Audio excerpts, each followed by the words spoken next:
Anem a explicar la representació d'una funció. Tenim una funció definida per una equació entre les variables x i y. Aleshores, el primer que farem serà calcular y en funció de x. Per això escrivim 4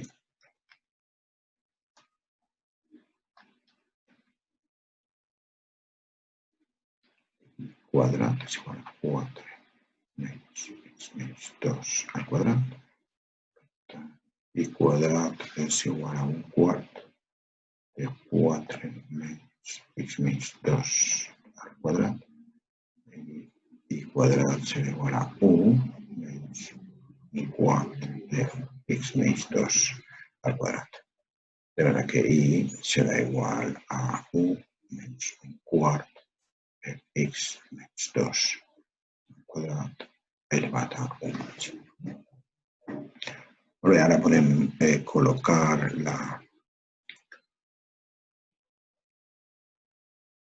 representació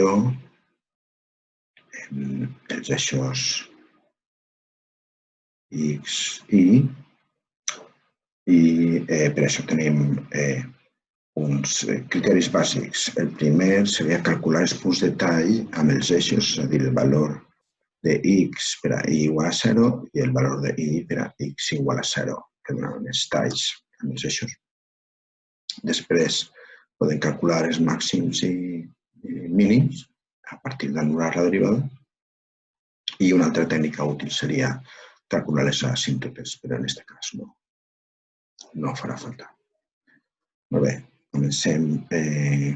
Si posem x igual a 0, en l'equació de dalt tenim 4 més 4y quadrat igual a 4, de manera que y quadrat és igual a 0 i y és igual a 0. De manera que este és un punt de la representació que necessitem. I després posem y igual a 0, tindrem x menys 2 al quadrat igual a 4 i si ara prenem l'arrel quadrada serà x menys 2 igual més menys l'arrel de 4 igual més menys 2. De manera que tenim x igual a 2 més menys 2, per tant x és igual a 0, que és la solució que ja teníem, i l'altra és x igual a 4, que és una solució nova en la que y igual a 0 i per tant aquí tenim un punt 4 on talla a l'eix.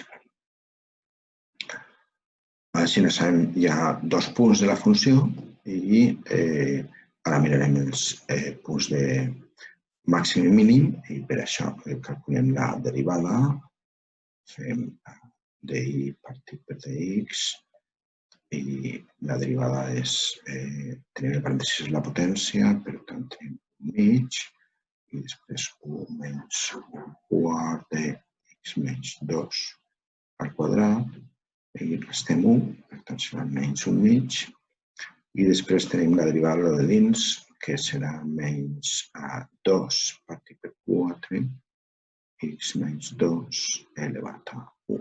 Aquesta és la derivada.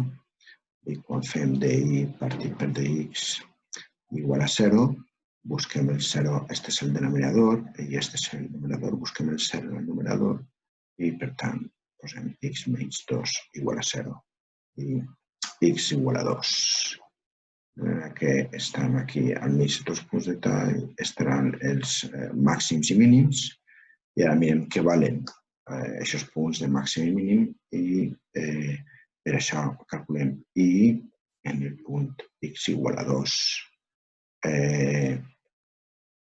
que dona 4y quadrat és igual a 4, que dona y quadrat igual a 1, i per tant tenim y igual a més 1 i y igual a menys 1.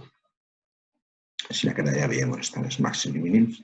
Si este és el valor 1, i menys 1, aleshores tindrem un punt aquí i l'altre punt aquí, i ja veiem que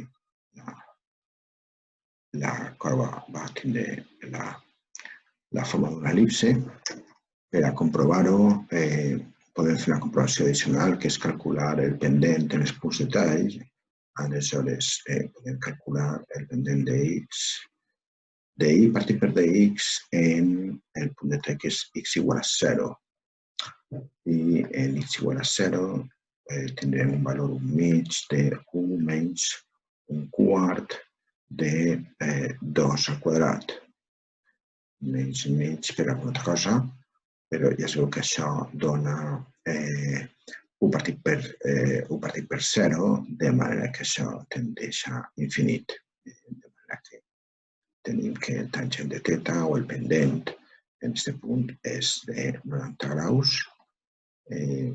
Passarà el mateix si posem un Q4 en x, és l'altre punt de tall de i partit per dx en x igual a 4, va ser també infinit, de manera que tenim aquí una tros vertical, aquí la tangent és horitzontal perquè la derivada és 0 i aquí és vertical, de manera que unint aquestes informacions ja podem traçar bastant bé la corba, que és una el·lipse, que té eixos 4 i